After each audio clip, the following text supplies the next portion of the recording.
This is Things Fall Apart by Chinua Achebe. Chapter 8. Okonkwo did not taste any food for days after the death of Ike Mefuna. He drank palm wine from morning till night, and his eyes were red and fierce like the eyes of a rat when it was caught by the tail and dashed against the floor. He called his son, Noye, to sit with him in his obi, but the boy was afraid of him and slipped out of the hut as soon as he noticed him dozing. He did not sleep at night. He tried not to think about Ike Mefuna, but the more he tried, the more he thought about him.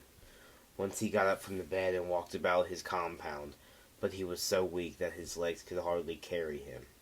He felt like a drunken giant walking with the limbs of a mosquito, now that the cold shiver descended on his head and spread down his body. On the third day, he asked his second wife, Igwifi, to roast plantains for him. She prepared it the way he liked, with slices of oil bean and fish. "You have not eaten for 2 days," said his daughter Nzima, when she brought the food to him, "so you must finish this." She sat down and stretched her legs in front of her. Okonkwo ate the food absent-mindedly. She should have been a boy, he thought as he looked at his 10-year-old daughter. He passed her a piece of fish. "Go and bring me some cold water," he said. Nzima rushed out to the hut, chewing the fish, and soon returned with a bowl of cool water from the earthen pot in her mother's hut. Okonkwo took the bowl from her and gulped the water down, and he ate a few more pieces of plantain and pushed the dish aside. "Bring me my bag," he asked, and Nzima brought his goatskin bag from the far end of the hut. He searched in it for his snuff bottle. It was a deep bag and took almost the whole length of his arm. It contained other things apart from his snuff bottle. There was a drink horn in it, and there was also a drinking gourd, and they knocked against each other as he searched. When he brought up the snuff bottle, he tapped it in a few times against his kneecap before taking out some snuff on the palm of his left hand. Then he remembered that he had not taken out his snuff spoon. He searched his bag again and brought out a small, flat ivory spoon, with which he carried the brown snuff to his nostrils. Nzima took the dish in one hand and the empty water bowl in the other and went back to the mother's hut. She should have been a boy, Okonkwo said to himself again. His mind went back to Ike Mefuna, and he shivered.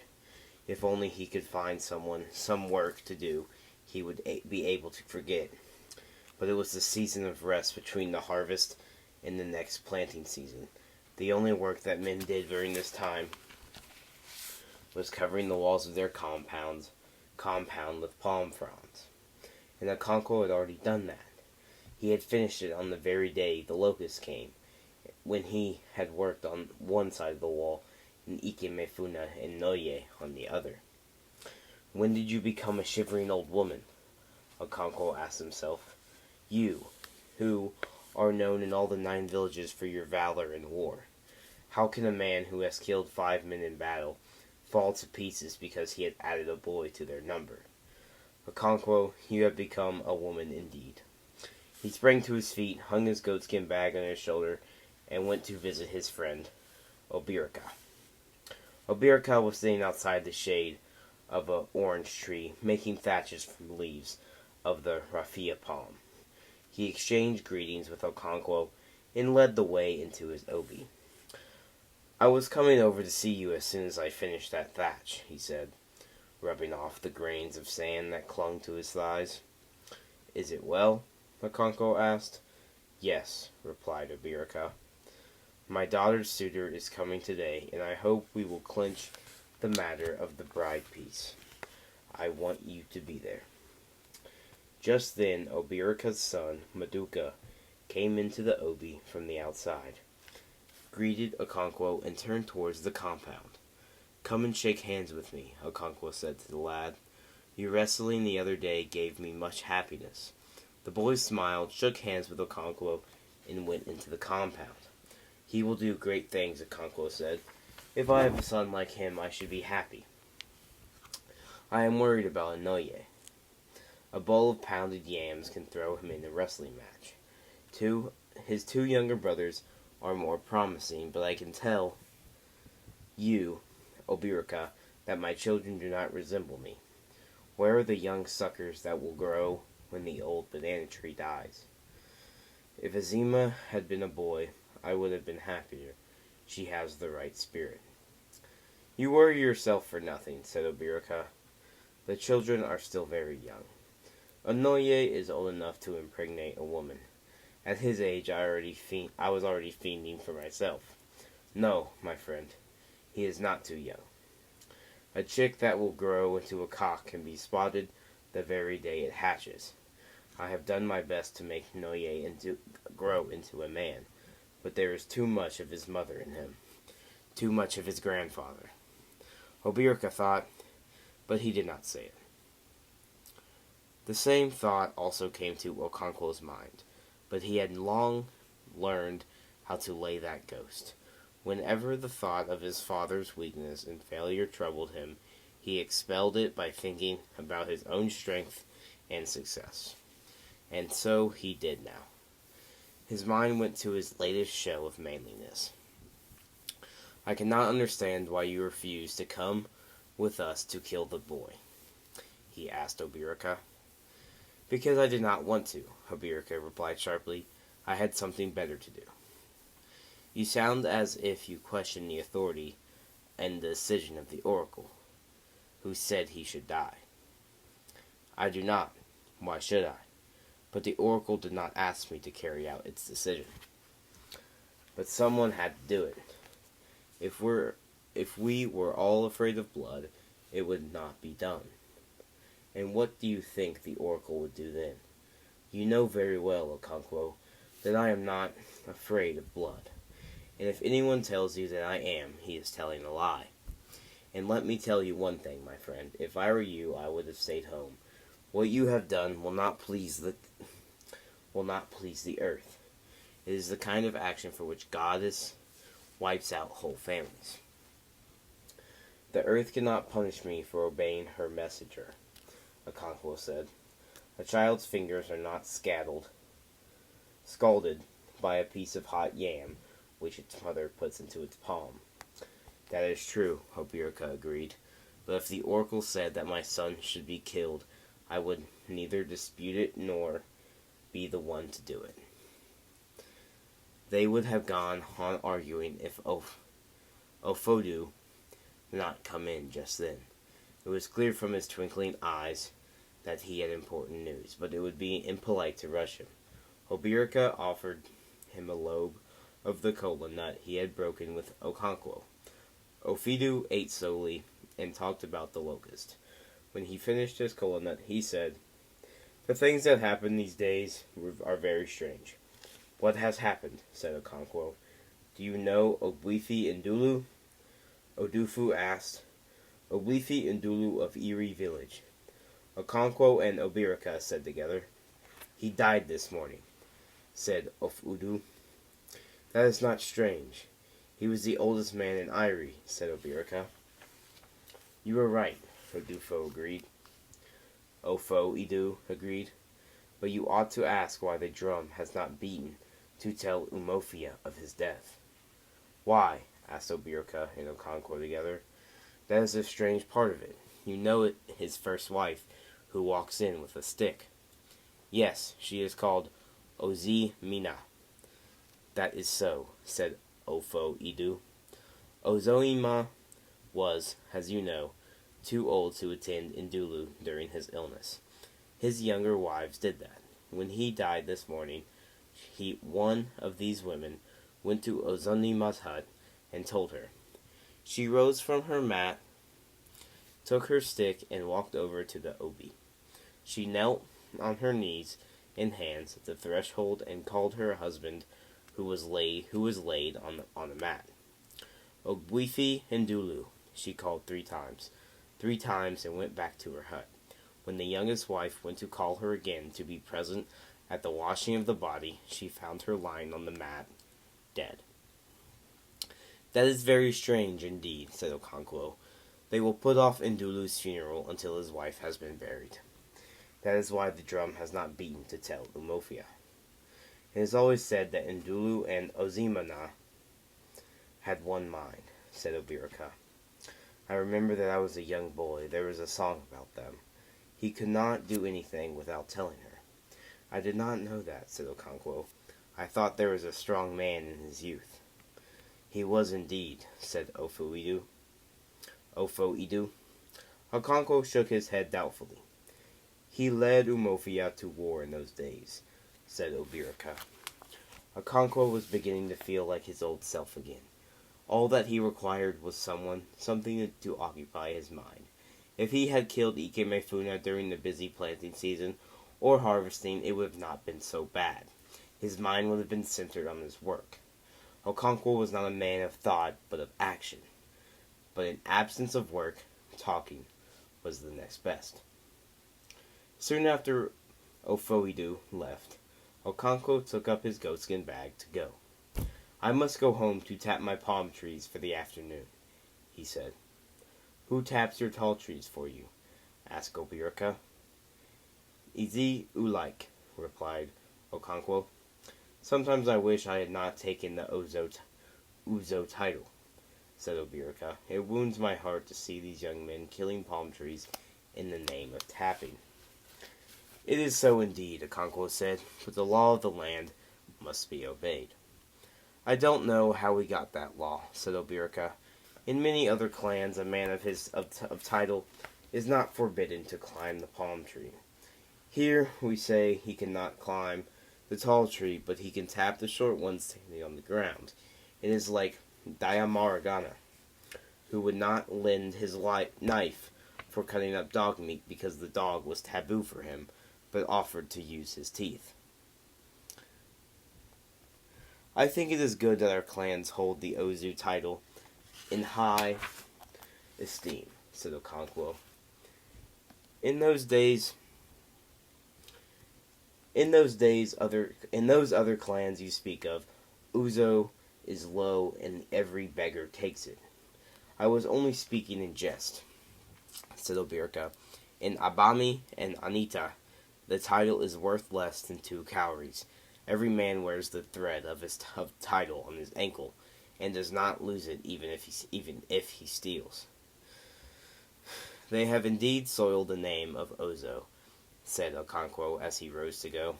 It will not be very long now before my in-laws come," said Obirika. "I shall return very soon," said Okonkwo, looking at the position of the sun. There were 7 men in Obirika's hut when Okonkwo returned. The suitor was a young man of about 25, and with him were his father and uncle. On Obirika's side were his 2 elder brothers and Maduka, his 16-year-old son. "Asked Akuki's mother to send for us some kola nuts," said Obirika to his son. Maduka vanished into the compound like lightning. The conversation at once centered on him, and everybody agreed that he was sharp as a razor. "I sometimes think he is too sharp," said Obirika, somewhat indulgently. "He hardly ever walks. He is always in a hurry. If you are sending him on an errand, he flies away before he has heard half of the message." "You were very much like that yourself," said his eldest brother. "As our people say, when mother cow is chewing grass, its young ones watch its mouth. Maduka has been watching your mouth." As if he was speaking, the boy returned, followed by Akuiki, his half-sister, carrying a wooden dish with 3 kola nuts and alligator pepper. She gave the dish to her father's eldest brother, and then shook hands, very shyly, with her suitor and his relatives. She was about 16 and just ripe for marriage. Her suitor and his relatives surveyed her young body with expert eyes as if to assure themselves that she was beautiful and ripe. She wore a kofu, which was done up into a crest in the middle of the head. Cam wood was rubbed lightly into her skin, and all over her body were black patterns drawn with uli. She wore a black necklace which hung down in 3 coils just above her full, succulent breasts. On her arms were red and yellow bangles, and on her waist 4 or 5 rows of jigadad, or waist beads. When she had shaken hands, or rather, held out her hand to be shaken, she returned to her mother's hut to help with the cooking. "Remove your jigadad first," her mother warned as she moved near the fireplace to bring the pestle resting against the wall. "Every day I tell you that the jigadad and fire are not friends, but you will never hear.